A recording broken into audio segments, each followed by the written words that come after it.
The groovy world of the 1960s was an era that left an unforgettable mark on history and the hearts of those who lived it. But did you know the moon landing almost didn't happen? Or that color TV had a surprisingly colorful history of its own?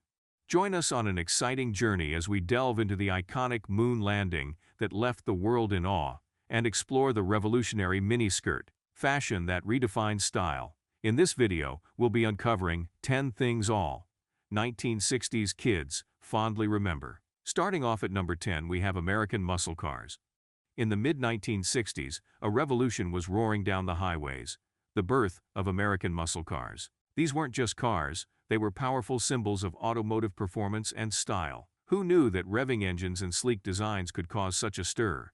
It's like they said, why have a midlife crisis when you can have a muscle car? Two-door sports coupes with engines that roared like lions, initially designed for the drag racing scene, soon found their way into the hearts of speed enthusiasts on the streets. The muscle car era was a golden age of high-performance, affordable cars, where manufacturers took basic-trimmed, intermediate-sized cars and inserted engines that were just pure adrenaline. Iconic examples like the 1964 Pontiac GTO, 1965 Chevrolet Chevelle, and the 1968 Plymouth Roadrunner embodied this trend. As the decade unfolded, muscle cars evolved, embracing luxury features and optional equipment. Budget muscle cars like the 1967 Plymouth GTX and 1968 Dodge Super Bee emerged, adding a touch of class to the horsepower-fueled frenzy. It was a horsepower war among manufacturers, with some models boasting a jaw-dropping 450 horsepower by 1970. Moving on to number 9, we have the color TV. In 1953, the United States made a strategic decision by adopting the NTSC color TV system, which seamlessly integrated with existing black and white TVs. This foresight spared viewers the burden of discarding their old sets to embrace the spectrum of color. The transition was a thoughtful stride towards inclusivity, allowing audiences to revel in the new without bidding farewell to the old. As the 1970s dawned, the colorful wave of change had overtaken North America. Color televisions, once a luxury, began to outsell their monochromatic counterparts, forever altering the visual landscape of home entertainment. Next up, at number 8, we have wearing go-go boots. Now let's groove to the fashion scene of the 60s, where go-go boots took the world by storm. Though low-heeled mid-calf boots had been around since 1964, it was Nancy Sinatra's 1966 hit "These Boots Are Made for Walkin'" that catapulted go-go boots to must-have status. Did anyone else try to dance the go-go away and end up with a go-go sprain? Admit it, we've all been there. These hip boots weren't just a style statement, they were a symbol of empowerment, allowing women to confidently strut their stuff and, if need be, walk all over those cheating ex-boyfriends. Now let's shift gears to number 7 and groove into the world of the hippie movement, a free-spirited revolution that sprouted in the early 60s. Ever wondered what happens when you mix European social movements with the Beat Generation?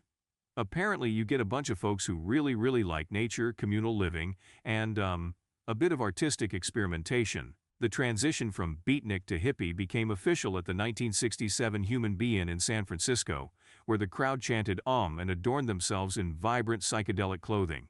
Hippies were all about expressive individuality, often wearing theatrical costumes for their musical adventures. A crucial moment came in 1966, at the Love Pageant rally in San Francisco, where the movement protested the criminalization of substance use, emphasizing its role in self-exploration and artistic expression. Next up, at number 6, meet G.I. Joe, the action figure extraordinaire that became the talk of every playground in the 60s. Dreamed up in 1963 by Stanley Weston, a witty Manhattan licensing agent, G.I. Joe caught the eye of Donald Levine, a bigwig at Hasbro. Levine had a hunch these military action figures would be a hit, and boy was he right. In 1964, these figures, representing different branches of the U.S. Armed Forces, marched into the hearts of kids everywhere. Now here's the twist. Instead of calling them dolls, a term usually associated with girls' toys, they coined the phrase action figures to make them super cool for boys. In a groundbreaking move, an African-American figure joined the ranks in 1965, even though it shared the same mold as its white counterpart. G.I. Joe became such a legend that it earned a spot in the National Toy Hall of Fame in 2004 and the Pop Culture Hall of Fame in 2017. Who else had a G.I. Joe battle going on in their backyard? At number 5 on our time-traveling journey, let's twist and shout with the Beatles. If you were a kid in the 60s, you couldn't escape the infectious tunes of this fabulous four from Liverpool. Starting out in the early 60s, they took the music scene by storm, playing in clubs before hitting the big time with Love Me Do in 1962. And by 1964, the Beatles were not just a British sensation, they were global superstars. They even made a movie, A Hard Day's Night, showcasing their charm and musical magic. In 1966, they shifted gears, bidding farewell to live performances and diving into more complex records like Rubber Soul and S.G.T. Pepper's Lonely Hearts Club Band. Beyond music, the Beatles were a cultural force, influencing everything from fashion to social attitudes. If you didn't try to mimic their haircuts at least once, did you really grow up in the 60s? Moving on, at number 4 we have the miniskirt. In 1961, the miniskirt made its debut, casually flirting just above the knee. But oh boy, by 1966, it had boldly climbed its way up to the upper thigh, becoming the talk of the town. This fashion rebellion wasn't happening in any ordinary city. It was born and bred in the vibrant streets of London, breaking free from the conservative lengths that skirts were accustomed to. Two names that rocked the miniskirt revolution were Mary Quant in London and André Courrèges in Paris. These designers were like the rock stars of the fashion world, turning the miniskirt into a symbol of liberation. Forget those tight, curve-hugging skirts from the 50s. The miniskirts of the 60s boasted a simple, slightly flared A-line shape, giving ladies the freedom to move and groove. But what's a miniskirt without some killer accessories? Colored tights or knee-high socks were the go-to partners in crime, as traditional stockings with garters were just too impractical with those short hemlines. And here's a fun fact. In the UK, skirts shorter than 24 inches were considered children's garments and got a pass on purchase tax. Now at number 3, let's talk about The Twilight Zone, a mind-bending anthology series that ran from 1959 to 1964. Imagine a mix of fantasy, science fiction, horror, and psychological thrills, all packaged with a surprising twist and a moral lesson at the end.